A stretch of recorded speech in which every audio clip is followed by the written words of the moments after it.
నమస్తే అండి, welcome to my channel. మనకి ఇంకా రేపటి నుంచే వారాహిదేవి నవరాత్రులు అనేవి స్టార్ట్ అవుతున్నాయండి. మొత్తం 9 రోజుల పాటు మనం అమ్మవారిని పూజిస్తాము. అయితే ఈ వారాహిదేవి అమ్మవారిని సింపుల్గా ఏ విధంగా రోజు పూజ చేసుకోవాలనేది నేను ఆల్రెడీ వీడియో షేర్ చేశానండి. ఆ వీడియోలో చాలామంది చాలా రకాల కామెంట్స్ అయితే అడిగారు. అయితే అక్కడ రిప్లై ఇవ్వడం కన్నా ఒక వీడియో రూపంలో మీకు వచ్చిన డౌట్స్ అన్నీ కూడా షేర్ చేస్తే అందరికీ కూడా రీచ్ అవుతుందనే ఉద్దేశంతో నేను ఈ వీడియో అయితే షేర్ చేస్తున్నానండి. ఇప్పుడు మీరు అడిగిన డౌట్స్ అన్నీ కూడా నేను ఈ వీడియోలో క్లియర్ చేస్తాను. ముందుగా అయితే వారాహిదేవి నవరాత్రులు వీడియోని ఎవరైతే చూడలేదో వారికి లింక్ డిస్క్రిప్షన్లో ఇస్తాను, తప్పకుండా చూడండి, మీకు యూజ్ అవుతుంది, అలాగే బాగా అర్థమవుతుంది కూడా. ఇంకా చాలామందికి వచ్చిన డౌట్ ఏంటంటే అసలు అమ్మవారి నవరాత్రులు 9 రోజులా లేదంటే 10 రోజులా అని అడుగుతున్నారండి. అయితే మనకి నవరాత్రులు అనేవి 9 రోజులేనండి, కానీ మనకి ఈ సంవత్సరం మాత్రం 10 రోజులు వచ్చాయి. అసలు నవరాత్రులు అనేవి పాడ్యమి తిథి నుండి స్టార్ట్ అయ్యి నవమి తిథితో ఎండ్ అవ్వాలి, కానీ మనకి ఈ సంవత్సరం ఒక తిథి 2 రోజులు వచ్చిందండి. అందుకనే మొత్తం మనం ఈ సంవత్సరం నవరాత్రులు అనేవి 10 రోజులు జరుపుకోవాల్సి ఉంటుంది. అవి ఎప్పుడెప్పుడంటే జూలై 6 నుండి మనకి నవరాత్రులు అనేవి స్టార్ట్ అవుతాయండి. ఇంకా ఎప్పుడు ముగుస్తాయంటే జూలై 15వ తేదీన సోమవారంతో మనకి నవరాత్రులు అనేవి ముగుస్తాయి. అయితే మనం అమ్మవారికి ఉద్యాపన ఎప్పుడు చెప్పాలండి? 15వ తేదీన చెప్పాలా లేదంటే 16వ తేదీన చెప్పాలని అడుగుతున్నారండి. అయితే మనం 16వ తేదీన అమ్మవారికి ఉద్యాపన చెప్పకూడదండి, ఎందుకంటే ఆ రోజు మంగళవారం వచ్చింది కాబట్టి. మంగళవారం శుక్రవారాల్లో మనం అమ్మవారి పీఠాన్ని కదపకూడదు. అందుకని మనకి 15వ తేదీన 9 రోజులు పూర్తవుతున్నాయి కాబట్టి 9వ రోజు అమ్మవారికి పూజ చేసుకున్న తర్వాత అమ్మవారిని కదిపేయచ్చు. అయితే మనం అమ్మవారిని ఈవినింగ్ సమయంలో, రాత్రి సమయంలో కదండి మనం పూజిస్తాము, రాత్రి సమయంలో అమ్మవారిని కదపొచ్చా అని అడుగుతున్నారు. రాత్రి సమయంలో అమ్మవారిని కదపకూడదండి. మనం 9వ రోజున 8 రోజుల వరకు మనం రాత్రి వేళల్లో పూజ చేసినప్పటికీ కూడా 9వ రోజున ఉదయం వేళల్లో మీరు అమ్మవారిని పూజించి పీఠాన్ని అయితే కదిపేయచ్చు. లేదు అంటే కొంచెం సాయంత్రం వేళల్లో కొంచెం తొందరగా 6 గంటల లోపే మీరు అమ్మవారిని పూజించి మీరు చీకటి పడకముందే అమ్మవారి పీఠాన్ని కదిపేయండి. ఇంక తర్వాత ఉపవాసం ఉండే అమ్మవారిని పూజించాలా అని అడుగుతున్నారండి. అయితే ఇక్కడ ఉపవాసం ఉండాలని నియమం ఏమీ లేదండి, కానీ మనం నవరాత్రులు నిష్టగా అమ్మవారిని పూజించేవారు ఉపవాసం ఉండి పూజ చేస్తే ఆ పూజకి ఇంకా ఎక్కువ ఫలితం లభిస్తుందని ఒక నమ్మకం. అందుకనే మీరు ఉదయం నుంచి సాయంత్రం వరకు ఉపవాసం ఉంటాము అని అనుకునేవారు ఉపవాసం ఉండి సాయంత్రం అమ్మవారిని పూజించిన తర్వాత భోజనం చేయండి. ఒకవేళ మేము అలా ఉండలేమండి, మాకు ఆరోగ్యరీత్యా మేము ఉండలేము అని అనుకునేవారు మీరు భోజనం చేసేసి సాయంత్రం సమయంలో అమ్మవారిని పూజించిన తర్వాత రాత్రికి ఏదైనా అల్పాహారం టిఫిన్ లాంటిది ఏమైనా సరే చేయొచ్చు. ఇవేమి అసలు మేము ఎలానే ఉండలేమండి అని అనుకునేవారు మీరు మామూలుగా భోజనం అది చేసేసి అమ్మవారిని పూజించుకోవచ్చండి, పర్వాలేదు. ఇంకా తర్వాత పూజా రూమ్లో వారాహి అమ్మవారిని పెట్టుకుంటే నాన్ వెజ్ తినవచ్చా అండి? నేను తినను, కానీ పిల్లల కోసం హస్బెండ్ కోసం వండి పెట్టచ్చా అని అడుగుతున్నారు. అసలు నవరాత్రులు అనేవి చాలా శక్తివంతమైన రోజులండి. ఈ నవరాత్రుల్లో అమ్మవారిని పూజిస్తే చాలా మంచిది. అలాగే ఈ నవరాత్రులు అన్ని రోజులు కూడా నాన్ వెజ్ తినకపోవడమే మంచిదండి. అలా ఇంట్లో వాళ్ళు ఉండలేరండి అని అనుకునేవారు మీ హస్బెండ్కి అలాగే మీ పిల్లలకి వండడమే మీ ధర్మం కాబట్టి వాళ్ళకి వండి పెట్టండి. ఆ తర్వాత వండిన తర్వాత స్టవ్ దగ్గర అంతా మొత్తం క్లీన్ చేసేసుకొని తర్వాత మాత్రమే అమ్మవారికి ప్రసాదాలు అవి మీరు ప్రిపేర్ చేయాల్సి ఉంటుంది. ఇంకా తర్వాత అమ్మవారికి పూజ చేసుకునేవారు నేలపైనే రోజు పడుకోవాలా? నాకు ఒంట్లో బాగోదండి, మంచం మీద పడుకోవచ్చా అని అడుగుతున్నారండి. మామూలుగా అయితే నేలపైనే పడుకోవాలండి. అంటే నేలపైన అంటే మామూలు కటిక నేలపైన పడుకోమని అర్థం ఏమీ కాదండి. ఏదైనా బెడ్షీట్ వేసుకొని పిల్లో వేసుకొని పడుకోవచ్చు, పర్వాలేదు. కానీ ఒకవేళ మీకు ఒంట్లో కనుక బాగోకపోయినట్లయితే మంచం మీద పడుకున్నా తప్పేమీ లేదు. ఇంకా తర్వాత ఈవినింగ్ పూజ చేసుకునేవారు మార్నింగ్ కూడా దీపం పెట్టాలా అండి, లేకపోతే ఈవినింగ్ మాత్రమే చేసుకుంటే సరిపోతుందా అని అడుగుతున్నారు. మీరు ఈవినింగ్ అమ్మవారికి పూజ అనేది చేసుకోండి. ఇంకా మార్నింగ్ వచ్చేసి మీరు ఉదయాన్నే స్నానం చేసి ఒక దీపం పెట్టుకొని ఏవైనా ఫ్రూట్స్ ఏవైనా కానీ పళ్ళు కానీ ఏవైనా సరే పెట్టి దండం పెట్టుకున్నా సరిపోతుంది. కానీ అమ్మవారికి చేసే పూజ మాత్రం ఈవినింగే చేసుకోవాలి. ఇంకా తర్వాత అమ్మవారికి పూజ చేసుకునేవారు ఏ కలర్ బట్టలు వేసుకోవాలండి అని అడుగుతున్నారు. అమ్మవారికి ఎంతో ఇష్టమైనది ఎరుపు, అలాగే పసుపు, ఇంకా పచ్చ కలర్, ఈ 3 కలర్లలో ఏ కలర్ వేసుకొని మీరు పూజ చేసుకున్నా పర్వాలేదండి. సాంప్రదాయమైన దుస్తులు వేసుకొని పూజ చేసుకుంటే మంచిది. ఇంకా తర్వాత లాస్ట్ 5 డేస్ ఫోటో పెట్టి చేసుకుందామని అనుకుంటున్నాము. ఈవినింగ్ పూజ అయ్యాక నెక్స్ట్ డే మార్నింగ్ నిర్మాల్యం తీసేటప్పుడు ఫోటో కదపొచ్చు కదండి, సపరేట్గా పీఠం పెట్టలేదు అని అడుగుతున్నారు. పీఠం పెట్టినా పెట్టకపోయినా సరే మీరు ఒక 5 డేస్ అమ్మవారిని పెట్టి పూజించాలనుకుంటున్నారు కాబట్టి అమ్మవారి ఫోటోని మరీ తీసి పక్కన పెట్టేంతగా కాకుండా చిన్నగా ఆ పువ్వులు అవి మార్చేటప్పుడు చిన్నగా కదిలినా పర్వాలేదండి.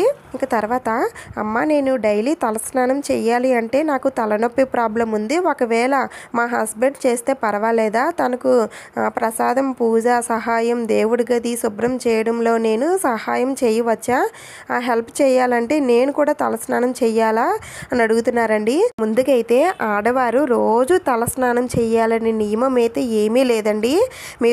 మీకు అంతగా ఆరోగ్యరీత్యా తలస్నానం చెయ్యలేము అని అనుకునేవారు రోజు తప్పించి రోజు చేయొచ్చు, లేదంటే 2 రోజులకు ఒకసారి అయినా సరే చేయొచ్చండి, ఏమీ పర్వాలేదు. కంఠ స్నానం చేసి మీరు పూజ చేసుకున్నా సరిపోతుంది. అదే మీ వారైతే అంటే మగవారైతే రోజు తలస్నానం చేసి పూజనైతే చేయాలి. ఇంకా తర్వాత అమ్మవారిని ఎన్ని రోజులు పూజించాలండి, ఒక్కరోజైనా సరే పూజించవచ్చా అని అడుగుతున్నారు. అమ్మవారిని 3 రోజులు కానీ 5 రోజులు కానీ 7 రోజులు కానీ 9 రోజులు కానీ ఈ విధంగా పూజిస్తారండి. ఇందులో ఇన్ని రోజులు చేయలేకపోతున్నామని అనుకునేవారు ఒక్కరోజు చేసినా సరే ఆ పూజా ఫలితం అనేది దక్కుతుంది. అయితే ఒక్కరోజు చేసిన వారు కూడా పీఠం వేసి చేయాలని అడుగుతున్నారు. మీకు ఇష్టం ఉంది అమ్మవారిని సపరేట్గా పెట్టి పూజించాలనుకునేవారు మీరు పీఠం పెట్టి చేసుకోండి, లేదంటే మాకు పూజా మందిరంలోనే మేము చేసుకుంటామని అనుకునేవారు పూజా మందిరంలో చేసుకున్న ప్రాబ్లం ఏమీ లేదు. ఇంకా నెక్స్ట్ అమ్మవారిని రోజు ఒకే విధంగా పూజించాలని అడుగుతున్నారు. అయితే అమ్మవారిని రోజు ఒకే విధంగా పూజ చేసుకున్నా పర్వాలేదండి, లేదంటే మీ దగ్గర రకరకాల మంగళకరమైన వస్తువులు ఉంటాయి కదండి, ఒకరోజు చిట్టు గాజులతో, ఒకరోజు పసుపు కమ్ములతో, ఒకరోజు అమ్మవారికి ఎంతో ఇష్టమైన లక్ష్మీ గవ్వలతో, అమ్మవారికి ఎంతో ఇష్టమైన పువ్వులతో, ఇలా రకరకాల పువ్వులతో ఇలా మీరు వేరువేరుగా అమ్మవారిని పూజిస్తామని అనుకునేవారు అలా కూడా చేసుకోవచ్చు. లేదు అంటే అమ్మవారికి రోజు ఒక్కొక్క దీపారాధనతో అమ్మవారిని పూజిస్తామని అనుకునేవారు అలా కూడా చేసుకోవచ్చండి. ఇన్ని రకాలు మేము చేసుకోలేము, రోజు ఒకే విధంగా చేసుకున్నాం అనుకున్నా సరే అలా కూడా చేసుకోవచ్చు. అయితే నేను లాస్ట్ ఇయర్ 9 రోజులకి సంబంధించి 9 రకాల దీపాలతో అమ్మవారిని ఏ విధంగా పూజించాలనేది 9 వీడియోలు అయితే నేను అప్లోడ్ చేశానండి. ఆ వీడియోలన్నీ కూడా చూస్తే మీకు చాలా బాగా అర్థమవుతుంది. ఆ వీడియోలు మీరు చూడాలి అనుకుంటే నేను డిస్క్రిప్షన్లో లింక్ ఇస్తాను, తప్పకుండా చూడండి. ఆ వీడియోలన్నీ చూస్తే మీకు అసలు ఒక్క డౌట్ కూడా రాదు, అన్ని డౌట్స్ క్లియర్ అయిపోతాయి. ఇంకా తర్వాత ఈ పూజ మార్నింగ్ 10 లేదా 11 గంటలకి కూడా చేసుకోవచ్చా, లేదా ఈవినింగ్ చెయ్యాలా చెప్పండి అని అడుగుతున్నారు. ముందుకైతే వారాహిదేవి అమ్మవారిని రాత్రి వేళల్లో మాత్రమే పూజించాలని నియమం ఉందండి. అందుకనే అమ్మవారిని రాత్రి దేవత అని అంటారు. అందుకని మనం రాత్రి వేళల్లో పూజిస్తేనే మనం చేస్తున్న పూజలు అమ్మవారు అందుకుంటుంది. అందుకని రాత్రి పడిన తర్వాత, చీకటి పడిన తర్వాతే అమ్మవారిని పూజించాలని నియమం ఉంది. అందుకని రాత్రి వేళల్లో అంటే చీకటి పడడం మనకి 6 గంటల నుంచి చీకటి పడుతుంది కాబట్టి 6 గంటల నుంచి 9 గంటల లోపు చేసుకోవచ్చు. మాకు ఈవినింగ్ పూట మాకు కుదరదండి అని అనుకునేవారు తెల్లవారుజామునే అంటే ఉదయం తెల్లవారక ముందే అమ్మవారిని పూజించుకోవచ్చు. కానీ ఉదయం 10-11 గంటలకి అసలు చేయకూడదు. ఇంకా తర్వాత అమ్మవారికి పెట్టిన ప్రసాదం ఎప్పుడు తీయాలండి, ఉపవాసం చేసిన వాళ్ళు తినవచ్చా అని అడుగుతున్నారు. అమ్మవారికి పూజ చేసిన తర్వాత కొద్దిసేపు మనం బయట కానీ పక్కన కానీ ఉంటాం కదా, అలా ఉన్న తర్వాత లోపలికి వెళ్ళిన వెంటనే మనం ఆ ప్రసాదం తీసుకొని అలాగే మన పిల్లలు కూడా తినొచ్చండి. అలాగే మనం ఉపవాసంతో ఉన్నా కూడా ఆ ప్రసాదం తీసుకొని తినచ్చు. అయితే ప్రసాదంలానే తినాలి, భోజనంలా తినకూడదు. ఇంకా నెక్స్ట్ అక్క మా దగ్గర వారాహి అమ్మవారి విగ్రహం లేదు, అయితే అన్నపూర్ణ అమ్మవారి విగ్రహం ఉంది, పెట్టుకోవచ్చా అని అడుగుతున్నారు. పెట్టుకోవచ్చండి. మీ దగ్గర లక్ష్మీదేవి అమ్మవారు, లేదంటే అన్నపూర్ణ అమ్మవారు, లేదంటే లలితాదేవి అమ్మవారు, ఇలా ఏ అమ్మవారి విగ్రహం అయినా సరే పెట్టుకొని మీరు ఆ అమ్మవారిలో ఈ వారాహి అమ్మవారిని చూసుకుంటూ ఆ అమ్మవారిగా భావించుకుంటూ పూజనైతే చేసుకోవచ్చండి, తప్పేమీ లేదు. ఇంకా తర్వాత కలసం పెట్టుకుంటే అఖండ దీపం కూడా పెట్టుకోవాలని అడుగుతున్నారు.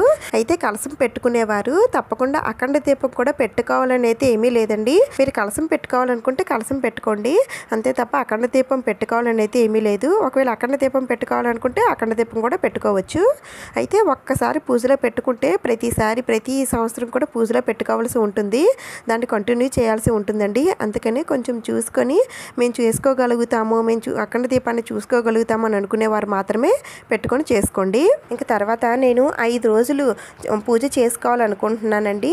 6th డే నుంచి 10th డే వరకు చేసుకుంటా అక్క. నైవేద్యం ఏం పెట్టాలి, డైలీ ఒకటే పెట్టొచ్చా, కొంచెం రిప్లై ఇవ్వండి అని అడుగుతున్నారు.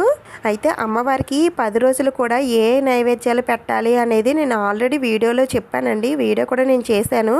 ఆ వీడియో మీరు మిస్ అయినట్టున్నారు. ఒకవేళ ఆ వీడియో చూడాలనుకుంటే డిస్క్రిప్షన్లో ఇస్తాను, చూడండి. అయినా సరే నేను ఇక్కడ చెప్తాను. అమ్మవారికి ఎంతో ఇష్టమైనది పానకం అండి. మీరు ఎన్ని రోజులు పూజ చేస్తే అన్ని రోజులు కూడా అమ్మవారికి పానకాన్ని నైవేద్యంగా పెట్టండి. పానకంతో పాటుగా అమ్మవారికి ఎంతో ఇష్టమైనది దానిమ్మ గింజలండి. మీరు దానిమ్మ గింజలు ఒలిచి అమ్మవారికి పెట్టండి. వీటితో పాటుగా అమ్మవారికి ఏవైనా నైవేద్యాలు చేసి పెడతామని అనుకుంటే పులిహోర, పరమాన్నం, చక్కెర పొంగలి, ఇలా అన్నంతో ప్రిపేర్ చేసిన నైవేద్యాలు అంటే అమ్మవారికి చాలా ఇష్టం అండి. వీటితో పాటుగా భూమిలో పండినటువంటి ఆహార పదార్థాలు ఏవైనా సరే అమ్మవారికి ఇష్టమే. అంటే దుంపలు, క్యారెట్లు, చెలక్కాయలు, ఇవన్నీ కూడా మనకి భూమి లోపల పండుతాయి కదండి. ఇవన్నీ కూడా అమ్మవారికి మీరు ఉడకబెట్టి నైవేద్యంగా పెట్టొచ్చు, లేదంటే పచ్చివైనా సరే పెట్టొచ్చు, ఏం పర్వాలేదు. ఇవేమీ మేము పెట్టలేమండి. రోజు మేము పానకం ఒకటే పెట్టాలనుకుంటున్నాము, పెట్టొచ్చా అంటే రోజు మీరు పానకం పెట్టినా అమ్మవారు చాలా సంతోషిస్తుందండి. పానకమైనా సరే రోజు పెట్టొచ్చు. ఇంక తర్వాత నేను ఫస్ట్ 3 డేస్ చేసుకోవాలనుకుంటున్నానండి. 3 డేస్ అయ్యాక ఉద్యాపన చెప్పాలా, ఫోటో పెట్టాక 9 డేస్ కంపల్సరీ చెయ్యాలని అడుగుతున్నారు. 9 డేస్ చేస్తే మంచిదేనండి, కానీ మీరు చేయగలిగితే 9 డేస్ చేయండి, లేదు అంటే 3 డేస్ చేసినా సరిపోతుంది. అయితే మనకి 3 డేస్ 5 డేస్ లాంటివి చేయాలనుకునేవారు వారాలు బట్టి అమ్మవారిని కదపాల్సి ఉంటుందండి. మంగళవారం, శుక్రవారాల్లో అమ్మవారిని కదపకూడదు, అందుకని నెక్స్ట్ డే అమ్మవారిని కదపాల్సి ఉంటుంది. అయితే మనకి ఈ సంవత్సరం ఎలాగో వారాలు అనేవి అడ్డు రాలేదండి. మనకి శనివారంతో మనం స్టార్ట్ చేస్తాం కాబట్టి 3 రోజులకి మనకి సోమవారం వస్తుంది. మీరు సోమవారం పందలాడే కొంచెం అమ్మవారికి పూజ చేసి మీరు పీఠాన్ని కదిపేయచ్చు. అదే 5 రోజులు చేసుకునే వారికి బుధవారం వస్తుంది కాబట్టి బుధవారం కూడా మీరు అలానే అమ్మవారికి కొంచెం ముందుగా పూజ చేసి మీరు పీఠాన్ని కదిపేయచ్చు. ఇంకా తర్వాత అక్క 5 డేస్ చేసుకోవచ్చా, ఒకవేళ చేసుకునే వాళ్ళు ఎప్పటి నుంచి చేసుకుంటే మంచిది అని అడుగుతున్నారు. 5 డేస్ చేసుకోవచ్చండి. అయితే మీరు ఈ నవరాత్రుల్లో మీకు ఎప్పుడు వీలవుతుందో ఆ అన్ని రోజులు చూసుకొని మీరు ఎన్ని రోజులైనా సరే చేసుకోవచ్చు. ఇన్నే రోజులు చేసుకోవాలి, ఇవే మంచిదని ఏమీ లేదండి. నవరాత్రుల్లో అన్నీ కూడా చాలా మంచివే. ఈ 9 రోజుల్లో మీకు ఎన్ని రోజులు కుదిరితే అన్ని రోజులు చేసుకోవడానికి ప్రయత్నించండి. ఇంకా తర్వాత హాయ్ అండి, నేను పూజ చేసుకోవాలనుకుంటున్నాను. 9 డేస్ పీట కదల్చకుండా అలాగే ఉంచాలా? ఇంకొక డౌట్, 9 డేస్ పూజ ఇలానే చేసుకోవాలా, 9 డేస్ ఈవినింగే పూజ చేయాలని అడుగుతున్నారు. అవునండి, మీరు ఎన్ని రోజులు పూజ చేస్తే అన్ని రోజులు పీఠాన్ని కదపకూడదు, అమ్మవారి ఫోటోని కదపకూడదు, విగ్రహాన్ని కదపకూడదు. ఒకవేళ మీరు అమ్మవారికి అభిషేకం చేసుకుందాము అని అనుకునేవారు అమ్మవారి విగ్రహాన్ని కదపండి, అమ్మవారి ఫోటోని అయితే కదపకూడదు. ఏదో ఒక దాన్ని, అంటే మీరు ఫోటోని కానీ విగ్రహాన్ని కానీ కదల్చకుండా ఉంటే సరిపోతుంది. ఎందుకంటే మనం ఫోటోకి పువ్వుల మాలలు అవి రోజు పెడుతూ ఉంటాం కాబట్టి చిన్నగా కదులుతుంది, అందులో తప్పేమీ లేదండి, పర్వాలేదు. కానీ ఫోటోని తీసి పక్కన పెట్టడం లాంటివి ఏమి కూడా చేయకూడదు. ఇంకా 9 డేస్ పూజ ఇలానే చేసుకోవాలా అంటే నేను ఆల్రెడీ చెప్పాను కదండి, మీరు ఒకే రకంగా చేసుకున్నా పర్వాలేదు, లేదంటే రకరకాల దీపాలతో మంగళకరమైన వస్తువులతో చేసుకున్నా పర్వాలేదు. ఇంకా తర్వాత అమ్మవారు చాలా పవర్ఫుల్ కదండి. మరి ఫోటో కానీ విగ్రహం కానీ ఇంట్లో గృహిణులు పెట్టుకోకూడదని కొన్ని వీడియోస్ విన్నాము. నిజంగా ఫోటో కూడా పెట్టుకోకూడదా అని అడుగుతున్నారు. ముందుగా మీరు ఏ వీడియోలు చూసారో నాకు తెలియదండి, కానీ అమ్మవారు ఉగ్ర రూపం అయినప్పటికీ కూడా అమ్మవారు చాలా శాంత స్వరూపిణి అండి. అమ్మవారు ఫోటో ఇంట్లో పెట్టుకోకూడదని అయితే ఏమీ లేదు. ఎవరైనా సరే అమ్మవారి ఫోటోని పెట్టుకోవచ్చండి, విగ్రహానికి పూజలు అనేవి చేసుకోవచ్చు. ఇంకా నెక్స్ట్ రహస్యంగా చేసుకునే పూజ అని అన్నారు కదా, మనం చేసుకునే పూజ ఎవరైనా చూడవచ్చా అని అడుగుతున్నారు. మనం పూజ చేసుకునే సమయానికి మన ఇంట్లో ఎవరైనా ఉంటే వాళ్ళ చేత కూడా దండం పెట్టుకోమని చెప్పడంలో తప్పేమీ లేదండి, చూడొచ్చు, పర్వాలేదు. కానీ ఇక్కడ రహస్యంగా చేసుకునే పూజ అంటే ఏంటంటే మనం ఎక్కువ హంగు ఆర్భాటాలతో అందరికీ తెలిసేటట్టు కాకుండా మనం ఇంట్లో వాళ్ళకి మాత్రమే తెలిసేటట్టుగా పూజ చేసుకుంటే చాలు అని అర్థం. ఇంక తర్వాత చాలామందికి వచ్చిన డౌట్ అండి ఇది, పసుపు అమ్మవారిని రోజు కదపాలండి, ఒకవేళ కదపాలి అంటే కదిపిన అమ్మవారిని ఏం చేయాలి అని అడుగుతున్నారు. ముందుగా అయితే పసుపు అమ్మవారిని రోజు కదపకూడదండి. మీరు ఎన్ని రోజులు పూజ చేస్తారో అన్ని రోజులు అదే పసుపు అమ్మవారు పూజలో ఉండాల్సిందే. నేను కదపమనింది పసుపు వినాయకుడిని రోజు కదిపి నెక్స్ట్ పూజలో మళ్ళీ కొత్త వినాయకుడిని పెట్టుకోవాలని మాత్రమే చెప్పానండి. ఇక్కడ ఆ పసుపు అమ్మవారిని మాత్రం అస్సలు కదిలించకూడదు. మీరు ఎన్ని రోజులు పూజ చేయాలనుకుంటున్నారో అన్ని రోజులు కూడా ఆ అమ్మవారిని ఉంచి ఆ తర్వాత మాత్రమే మీరు అమ్మవారిని కదపాలండి. ఈ పసుపు అమ్మవారిని కూడా అప్పుడే తీయాలి. అయితే ఇలా పూజ తర్వాత ఈ పసుపు అమ్మవారిని ఏం చేయాలి అని అంటే, ఆ పసుపులో కొద్దిగా పసుపు తీసుకొని మీ ఫేస్కి రాసుకోండి. అలాగే మీరు పెళ్ళైన వారైతే మీ మంగళసూత్రాలకి కూడా రాసుకోండి. ఇంకా కొద్దిగా మిగిలిన పసుపు ఉంటే ఆ పసుపు మీరు ఏదైనా వాటర్ తీసుకొని వాటర్లో కలిపేసి ఆ వాటర్ని ఏదైనా మొక్కల మొదట్లో వేసేయండి. ఇక తర్వాత 6 months ప్రెగ్నెన్సీ వాళ్ళు ఈ పూజ చేయవచ్చు అని అడుగుతున్నారు. చేసుకోవచ్చండి. 6 months లోపల వరకు మీరు పూజ అనేది చేసుకోవచ్చు. 6 months దాటితే మాత్రం పూజ అనేది చేయడానికి వీలు లేదు. ఈ పూజే కాదండి, ఏ పూజ కూడా చేసుకోవడానికి వీలు లేదు. ఇంకా తర్వాత అమ్మవారిని ఒక్కరోజు పూజించాలనుకుంటున్నామండి, ఏ రోజుల్లో అమ్మవారిని పూజిస్తే మంచిది అని అడుగుతున్నారు. అమ్మవారికి పూజ చేసుకోవడానికి ఈ నవరాత్రులు 9 రోజులు కూడా చాలా మంచి రోజులండి. 9 రోజుల్లో మీరు ఏ రోజు కుదిరినా ఆ రోజు చేసుకోవచ్చు. అయితే అమ్మవారికి ఎంత ఇష్టమైన రోజు పంచమి తిథి అండి. ఈ పంచమి తిథి రోజున, లేదంటే అష్టమి తిథి రోజున, లేదంటే నవమి తిథి రోజున చేసుకోవచ్చు. ఇవేమి మాకు కుదరవండి అని అనుకుంటే మనకి నవరాత్రులు స్టార్ట్ అయిన రోజు మొదటి రోజు అయినా సరే మీరు అమ్మవారిని పూజించవచ్చు. ఇంకా తర్వాత వినాయకుడి పూజ రోజు చెయ్యాలా లేదంటే మొదటి రోజు చేసి ఉద్యాపన చెప్పాలా అని అడుగుతున్నారు. వినాయకుడికి రోజు మనం పూజ చేయాలండి. అలాగే రోజు పూజ చేసిన తర్వాత వినాయకుడిని కదిపేయాలి. తర్వాత నెక్స్ట్ డే మళ్ళీ వినాయకుడిని పెట్టుకొని మళ్ళీ పూజ చేసి మళ్ళీ వినాయకుడిని కదిపేయాలి. ఒకవేళ మీరు పసుపు వినాయకుడిని పెట్టుకున్నట్లయితే పసుపు వినాయకుడిని ఏదైనా నీటిలో నిమజ్జనం చేసేయాలండి. ఒకవేళ పసుపు వినాయకుడి ప్లేస్లో మీరు ఏదైనా మీ దగ్గర ఉన్న వినాయకుడి విగ్రహాన్ని అయినా సరే మీరు పూజలో పెట్టుకోవచ్చు. ఇంకా నెక్స్ట్ మనం పూజలో పెట్టిన నిమ్మకాయని రోజు చేంజ్ చేయాలా అని అడుగుతున్నారు. అవసరం లేదండి. మీరు ఎన్ని రోజులు అమ్మవారిని పూజిస్తారో అన్ని రోజులు అమ్మవారి దగ్గరే ఆ నిమ్మకాయను ఉంచండి. ఎప్పుడైతే మీరు అమ్మవారిని కదుపుతారో అప్పుడే నిమ్మకాయని తీసి మీరు ఇంటికి కానీ లేదంటే వాహనాలకి కానీ కట్టుకోండి. ఇంకా తర్వాత పూజాపీఠం మార్నింగ్ పెట్టుకోవాలా లేదంటే ఈవినింగ్ పెట్టుకోవాలని అడుగుతున్నారు. ఈవినింగే పెట్టుకోండి. ఇంకా తర్వాత ఈవినింగ్ పూజ అయిన తర్వాత డిన్నర్లో ఓన్లీ టిఫిన్స్ ఆర్ ఫ్రూట్స్ మాత్రమే తినాలా లేదా రైస్ కూరలు తినొచ్చా అని అడుగుతున్నారు. అది మీరు ఏ రకంగా సంకల్పం తీసుకున్నారో దాన్ని బట్టి ఉంటుందండి. రోజు టిఫిన్ చేయాలనుకుంటున్నామని అనుకునేవారు టిఫిన్ చేయొచ్చు, లేదంటే మేము అన్నం తినాలి అనుకుంటున్నాం అనుకునేవారు అన్నం కూడా తినొచ్చు. ఇంకా తర్వాత 9 రోజులు పూజ చేసుకుంటాము. మధ్యలో డేట్ వస్తే మన ఇంట్లో ఉండే పిల్లలు కానీ మా హస్బెండ్ కానీ పూజ చేయవచ్చు అని అడుగుతున్నారు. చేయొచ్చండి. మీ పిల్లలు కానీ మీ హస్బెండ్తో కానీ మీరు ఆ పూజని కంటిన్యూ చేయించవచ్చు. అలా వాళ్ళు ఇంట్లో వాళ్ళు చేయలేరండి అని అనుకునేవారు వారి చేతే పీఠాన్ని ఎత్తిపెట్టేయచ్చు. ఇంకా తర్వాత రోజు అమ్మవారికి తాంబూలం పెట్టాలని అడుగుతున్నారు. అవునండి, రోజు అమ్మవారికి తాంబూలం పెట్టడానికి ప్రయత్నించండి. ఇంకా నెక్స్ట్ పూజ అంతా అయిన తర్వాత అమ్మవారి ఫోటోని విగ్రహాన్ని ఏం చేయాలి అని అడుగుతున్నారు. మీరు మీ పూజా మందిరంలోనే రోజు పెట్టుకొని అమ్మవారికి ఎంత ఇష్టమైన ప్రతి నెలలో వచ్చే పంచమి తిథి రోజున అమ్మవారికి పూజ చేసుకుంటే చాలా చాలా మంచిదండి. ఒకవేళ మేము పూజా మందిరంలో మాకు ప్లేస్ లేదండి ఉంచుకోలేము అని అనుకునేవారు అమ్మవారి ఫోటోని విగ్రహాన్ని కూడా మీరు భద్రపరుచుకొని మళ్ళీ అమ్మవారికి పూజ ఎప్పుడు చేసుకుంటారో అప్పుడు పెట్టుకొని పూజ చేసుకోవచ్చండి, ఏమి పర్వాలేదు.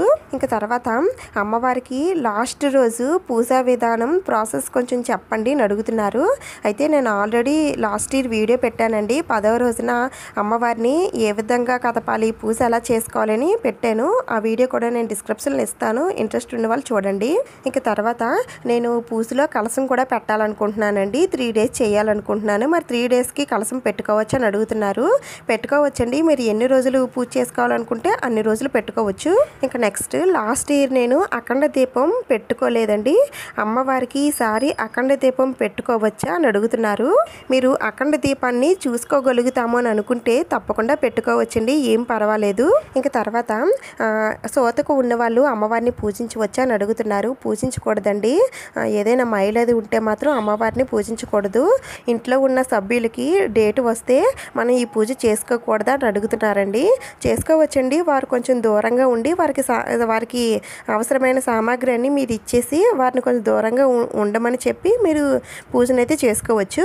అయితే మనకి రేపటి నుంచే వారాహి నవరాత్రులు స్టార్ట్ అవుతున్నాయి కదండి. మరి ఉదయం పీఠం పెట్టాలా, సాయంత్రం పీఠం పెట్టాలా అని అడుగుతున్నారు. మన అమ్మవారిని సాయంత్రం వేళల్లోనే మనం పూజిస్తాం కాబట్టి సాయంత్రమే మీరు పీఠం పెట్టుకుంటే మంచిది. ఈ సమయంలోనే మీరు అఖండ దీపం కలశం కూడా పెట్టుకోవాల్సి ఉంటుంది. ఇవేనండి చాలామంది నన్ను అడిగిన ప్రశ్నలు. అన్నిటికీ కూడా నేను సమాధానం చెప్పానని అనుకుంటున్నాను. ఇంకా చాలామందికి నేను రిప్లై కూడా ఇచ్చానండి. ఇంకా మీకు ఏమైనా డౌట్స్ ఉంటే నన్ను అడగండి, నేను తప్పకుండా రిప్లై ఇవ్వడానికి ట్రై చేస్తాను.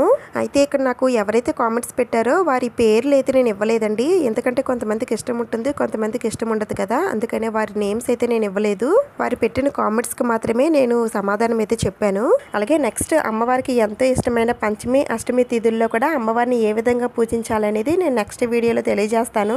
తప్పకుండా సబ్స్క్రైబ్ చేసుకోండి. ఈ వీడియో మీకు యూజ్ అయిందని అనిపిస్తే ప్లీజ్ తప్పకుండా లైక్ చేయండి, షేర్ చేయండి. ఇంకొక మంచి వీడియోతో మళ్ళీ కలుద్దాం. Thank you for watching.